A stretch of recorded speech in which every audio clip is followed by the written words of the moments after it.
आज हम motivational classes अर्थात आपको मोटिवेट करना चाहते हैं, क्योंकि बहुत सारे हमने यूट्यूब पर देखा है कि कुछ हमारे शिक्षक जो है या वह यूट्यूब पर ये आपको बता देना चाहते हैं कि 6 ठो पढ़ लो 446 आ जाएगा, 5 ठो पढ़ लो, टेस्ट पढ़ लो, मूड पढ़ लो, ये पढ़ लो, वो पढ़ लो और 446 आ जाएगा। मेरे दोस्त, ये सबसे बहुत बड़े इस तरह की जो धारणा करते हैं या आपको बताते हैं, ये बहुत बड़ी आप लोगों के लिए भूल है। इसके पीछे कारण क्या है? कुछ लोग तो ऐसा भी कह देते हैं कि 4 क्वेश्चन दे रहे हैं, 100% तुम्हारा राइट है, 100% आ जाएगा। गेस होता है, अनुमान होता है, ये सियोरिटी नहीं है। It is not certainty, it will become in your exam. इसलिए इन सारे बिंदुओं को ध्यान में रखते हुए सबसे पहले मैं आप लोगों को बताना चाहता हूं, जो ये बात करते हैं कि टेंस पढ़ लो, वर्ब पढ़ लो, नरेशन पढ़ लो, वॉइस पढ़ लो, हो जाएगा। ये सारी चीज धारणाओं को अपने दिमाग से हटा दीजिए, क्योंकि हम जानते हैं कि ऑल सब्जेक्ट्स आर इक्वल। सभी सब्जेक्ट जो है वह आपके लिए इक्वल है। कोई भी एक सब्जेक्ट जो है वह बजरंग बली नहीं है कि एक सब्जेक्ट में आप 100 में 100 पा लिए और दूसरे में आप कम पाए तो आप पास कर जाइएगा।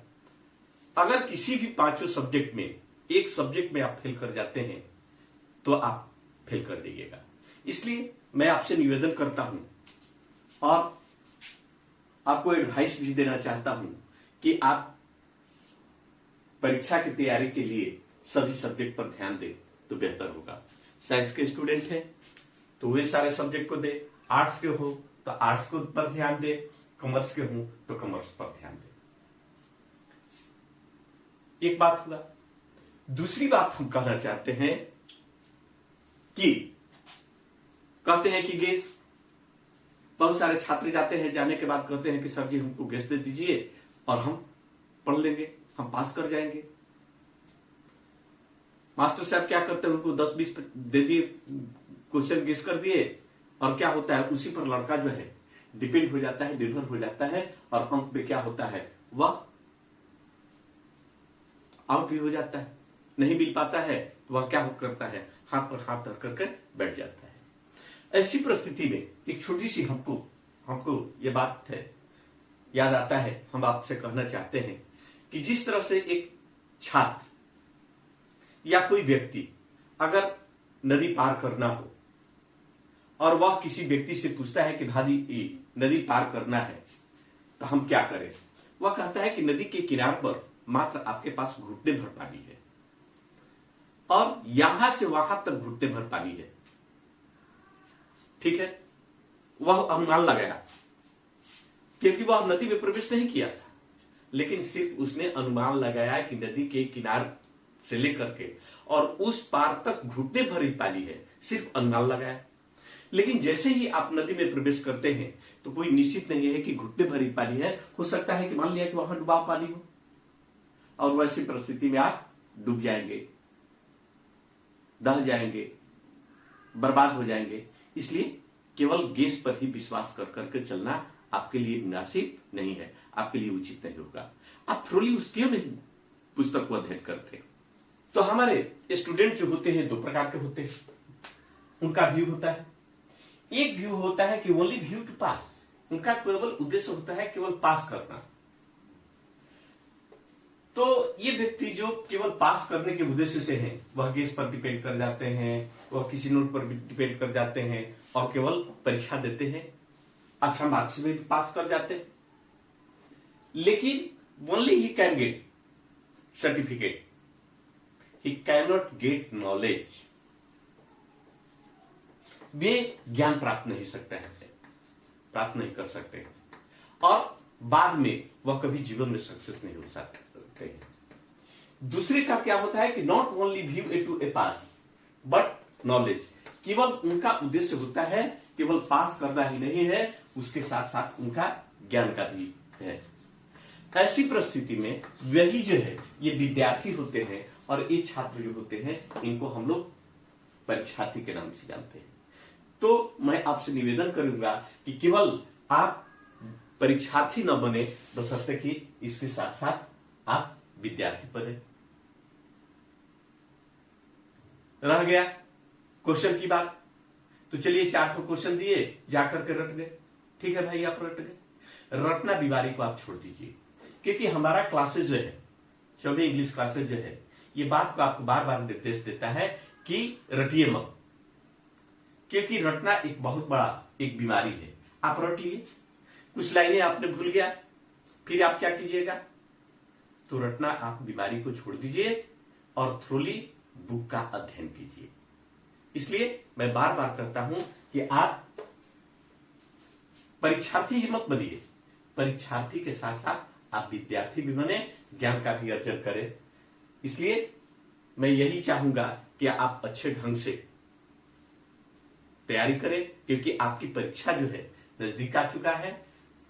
12th क्लास का परीक्षा हो सकता है कि 1 फरवरी से प्रतिवर्ष आरंभ होता है, इस वर्ष भी 1 फरवरी से आपका आरंभ होगा। इसलिए जम करके अपने घर पर मेहनत कीजिए, तैयारी कीजिए और सारे सब्जेक्ट पर आप अध्ययन कीजिए, डीपली अध्ययन कीजिए। इससे आपका बेहतर रिजल्ट होगा और निश्चित है कि तभी आप कर सकते हैं कि 446 और 445 की बात आप कर सकते हैं। केवल लोगों को कह देने से मूड पढ़ लीजिए, टेंस पढ़ लीजिए, ये पढ़ लीजिए, वो पढ़ लीजिए, अरे भैया क्या पढ़ लीजिए? कोई एक सब्जेक्ट है जिसको 4 ठो हम पढ़ लें और हम 446 ले लें? कभी नहीं। इसलिए सारे सब्जेक्ट पर विशेष ध्यान दीजिए और सारे सब्जेक्ट पर विशेष ध्यान देने पर ही आप एक अच्छे मार्क्स से पास होने की आप उम्मीद रखेंगे। आई have taught you a story of English. मैंने स्टोरी ऑफ इंग्लिश के बारे में पढ़ाया, जो विभिन्न आपके उसमें चैप्टर है। How English began, English down the ages, old English, middle English, modern English, English as a world language, global English, a future of English. ये सारी चीजों को हमने पढ़ाया है, पुनः हम चर्चा कर देते हैं। I have taught you a story of a English. Chapter जो है how English began, English down the ages, old English, middle English, modern English और English as a world language, global English और फ्यूचर ऑफ इंग्लिश। ये सारे chapter अभी हम आप लोगों को पढ़ा दिए हैं, जो हमारा YouTube पर है। 24 इंग्लिश क्लासेस को आप खोजिएगा, निश्चित मिल जाएगा। सबसे पहले मैं आपका निवेदन करता हूं कि इन सारे चैप्टर को थ्रोली आप उसको अध्ययन कर लीजिए, आप देख लीजिए, हमारा YouTube देख लीजिए, और ताकि आपके साथ जो भी हम प्रश्न करेंगे या प्रश्नों को समझाएंगे, आपको समझने में आसानी होगा। चाहे वह ऑब्जेक्टिव हो, चाहे वह शॉर्ट टाइप क्वेश्चन हो, वह लॉन्ग टाइप क्वेश्चन हो या किसी प्रकार की क्वेश्चन हो, उस क्वेश्चन को आसानी से तभी आप उत्तर दे सकते हैं जब थ्रोली उसका स्टडी करेंगे, अध्ययन करेंगे। जब तक मेरे दोस्त आप अच्छी तरह से अध्ययन नहीं करते हैं तो आप किसी भी प्रश्नों का उत्तर आसानी से नहीं दे सकते हैं, आपको देने में कठिनाई होगा। और आज रटिएगा, हो सकता है कि उस समय भूल जाइएगा, तो आप कहीं का नहीं रहिएगा। इसलिए रटना छोड़िए और आप अच्छे ढंग से हमारे चैनल को देखिए, लाइक कीजिए, सब्सक्राइब कीजिए, अध्ययन कीजिए। मैं आशा ही नहीं पूर्ण विश्वास करता हूं कि आप अच्छे ढंग से परीक्षा में सफल होंगे। और बार बार यही निवेदन करता हूं कि कोई भी एक सब्जेक्ट जो है वह महाबली नहीं है, इसलिए सारे सब्जेक्ट पर ही अध्ययन दें और अपने ढंग से दें। लोगों की कहने और बहकावा में न आकर के अपनी आत्मा से उसको सोचे कि हमको किसमें फायदा होता है, क्या होता है। इसलिए इन सारी चीजों को ध्यान में रखते हुए सारे सब्जेक्ट पर मैं निवेदन करूंगा कि सारे सब्जेक्ट पर ध्यान दें। सभी मिलकर ही पूरे नंबर को आपको लाने में सफलता प्रदान करेगा। इसलिए इन सारी चीजों को देखिए और हमारे जो भी हम आपको चैप्टर दे रहे हैं, केवल हम आपका इंग्लिश पढ़ा रहे हैं, इंग्लिश में ही हम प्रयास करेंगे कि आप अच्छे नंबर से पास करें। तो इसलिए और भी सारे शिक्षकों को अनुसरण करें, फॉलो करें, यह हमारा आपसे निवेदन रहेगा। यह हमारी जो चैप्टर जो है वह पूर्ण रूपेण सही तरीका से आप देखें, अध्ययन करें, ताकि कल जो भी आपको क्वेश्चन देंगे, लॉन्ग टाइप क्वेश्चन देंगे, सब्जेक्टिव देंगे, शॉर्ट टाइप क्वेश्चन देंगे, ऑब्जेक्टिव देंगे, उसको आसानी में प्रश्नों का उत्तर देने में आपको आसान होगा और आसान से तरीके से आप दे देंगे और परीक्षा में भी नहीं भूलेंगे। यही हमारा आपसे निवेदन है। धन्यवाद।